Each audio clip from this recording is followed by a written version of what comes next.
galvaudé, je remercie Plaid et Sec pour ce beau sujet d'élégance. Faut-il lever le pouce pour arrêter la course?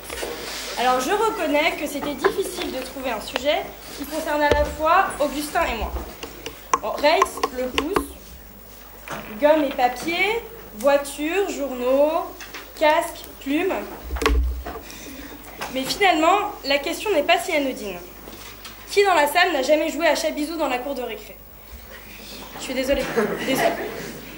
Mais si Léa, Léa, toi, tu y as joué. Souviens-toi. Tu venais de rentrer en CP et ce jour-là, c'était chat-bisou.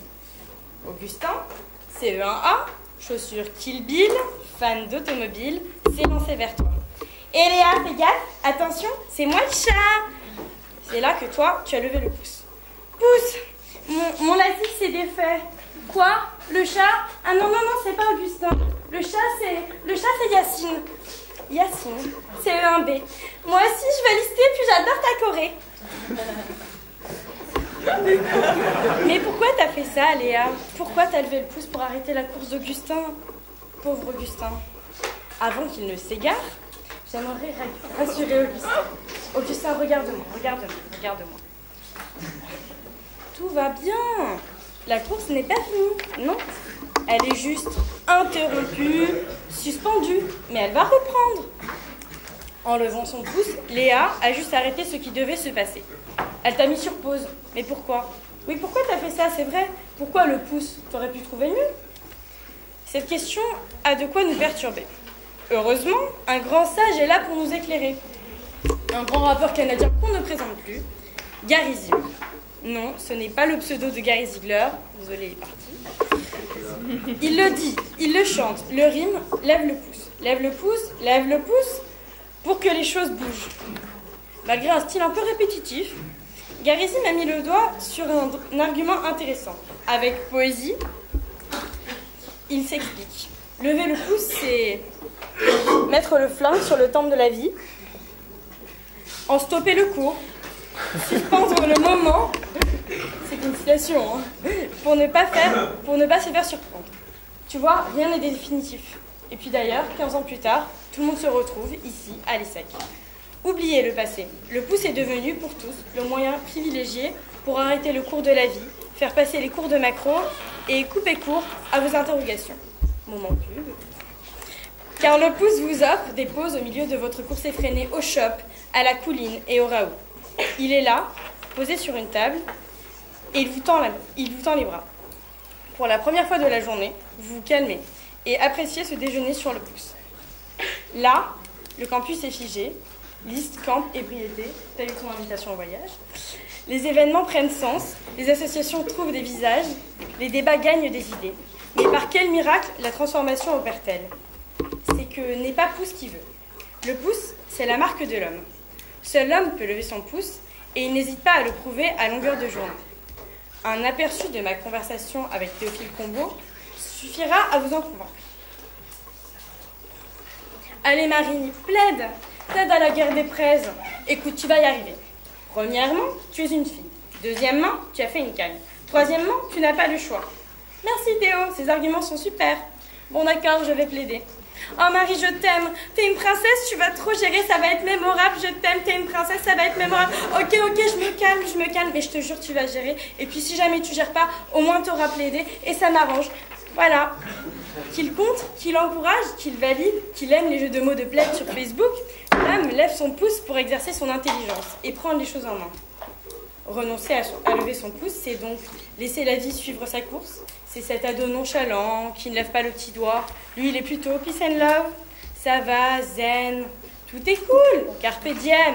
Totus culos, mon frère. C'est se dire que les choses viennent comme elles viennent. Et puis qu'on n'y peut rien. Vous me direz que je m'emballe, que j'en perds mon latin. Après tout, lever le pied ne serait-il pas suffisant? Qui parmi vous a déjà fait du stop? Avez-vous déjà arrêté une voiture en levant le pied? Non, bah c'est QFD. Alors que le pouce, lui, il a fait ses preuves. Le pouce, vous l'avez sous la main, enfin sur la main, enfin dans les mains, bref, il n'est jamais très loin. Et puis le pouce, c'est gratuit. Nul besoin d'acheter une pancarte, un torchon ou un canard pour vous faire voir. Non, non, non, le pouce est gratuit et il suffit. On comprend alors que le pied levé, il fallait oublier. Mais alors, vous me direz, il vous reste les autres doigts de la main. Eux aussi sont gratuits et disponibles. C'est vrai qu'ils n'expriment pas la supériorité de la race humaine sur les autres animaux, mais ils pourraient faire l'affaire. La vérité, je vous le dis, les autres doigts étaient déjà pris. L'index. Trop menaçant. Il sanctionne et juge sans appel. Il arrête la course, j'y viens, la course des plumes les plus impertinentes, les jugeant trop pertinentes. Il coupe les ailes aux coureurs trop peu zélés et les condamne à l'abandon. Le majeur. L'expérience prouve que lever son majeur valait souvent aux autostoppeurs de lever l'ample. Reste l'auriculaire et l'annulaire, et je n'aime pas dire ça, mais ils sont trop petits, oui vraiment trop petits pour se faire respecter. Alors il ne reste que le pouce pour arrêter la course. Avant de céder la place à Augustin, j'aimerais lever mon pouce, et ma pince, mais elle est partie, pour te céder la place et donner le feu vert au prochain coureur.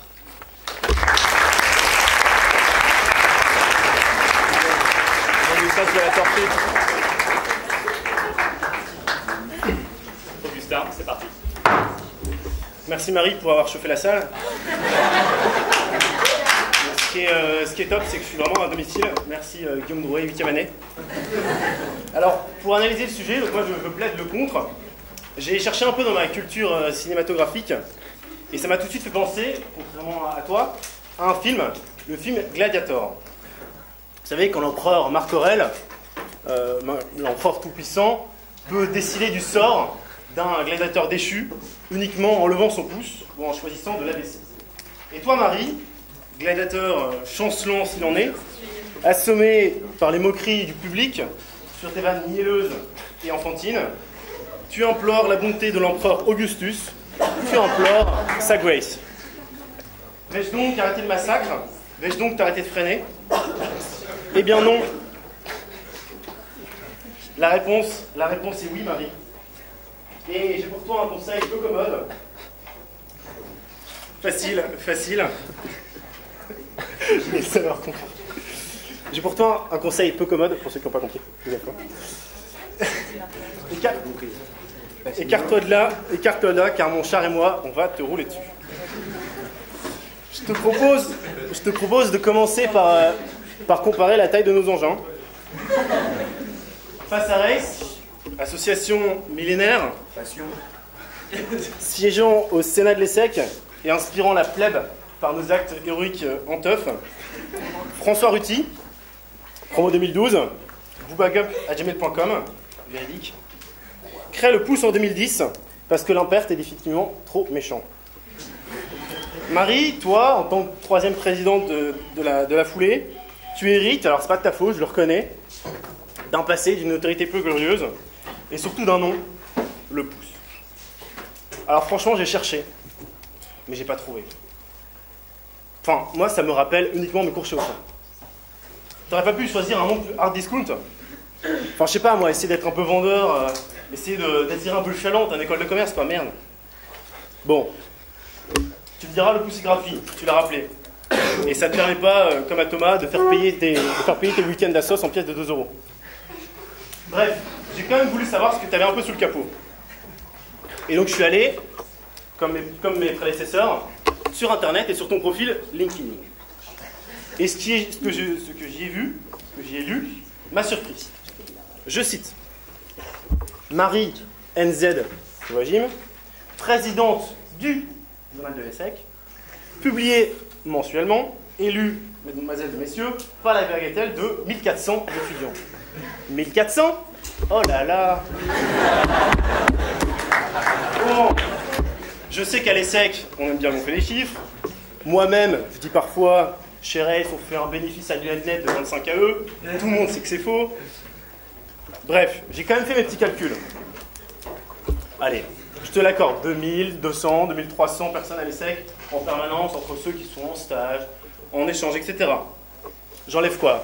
500 ASTI qui de toute façon ne peuvent pas aligner les mots français, 500 AST qui de toute façon n'ont rien à foutre de ce qui se passe dans l'école, 200 coolos, et j'imagine qu'il y en a dans la salle, qui de toute façon ne lisent pas ton journal parce que c'est trop rare, et surtout 500 EPSI qui de toute façon ne savent pas lire. Quand je fais un peu mes calculs, je somme le tout, même en ajoutant 3 dames de cantine, 2 appariteurs et Françoise Ray, je te trouve un chouïa prétentieuse. Alors j'ai essayé de descendre un peu le reste de ton CV, parce qu'on ne se connaissait pas finalement très bien, et j'ai lu également des choses intéressantes.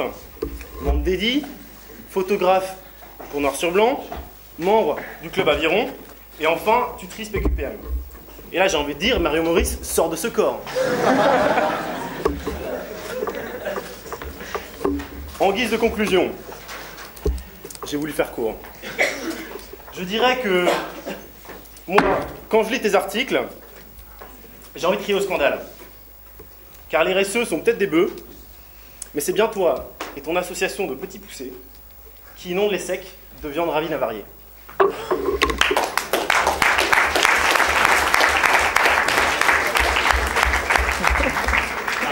la réponse, 1 minute.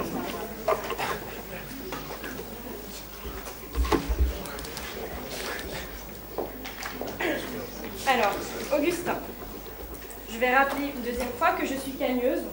Je pense que je peux me le permettre, étant donné que les membres du jury l'ont rappelé à chaque commentaire.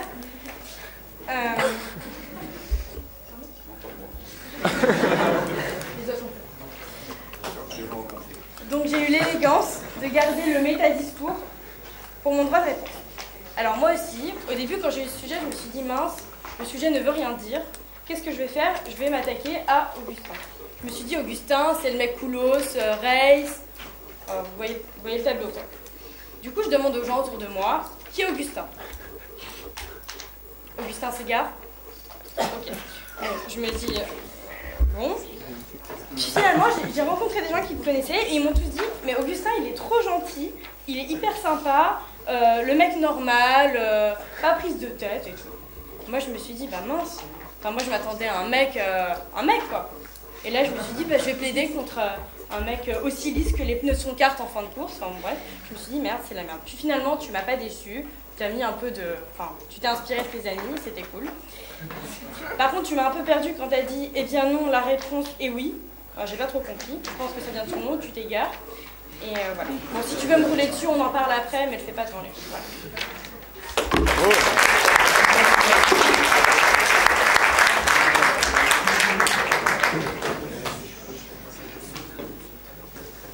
Alors, tu as beaucoup parlé de jeux d'enfants, tu as parlé de jouer au chat, tu as parlé de gomme, de papier. Et en même temps, tu t'es permis de faire ta pub. Moi, je vais me permettre d'utiliser une petite métaphore, une petite référence, puérile.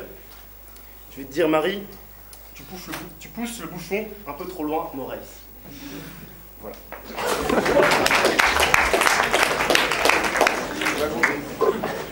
Vous pouvez jurer.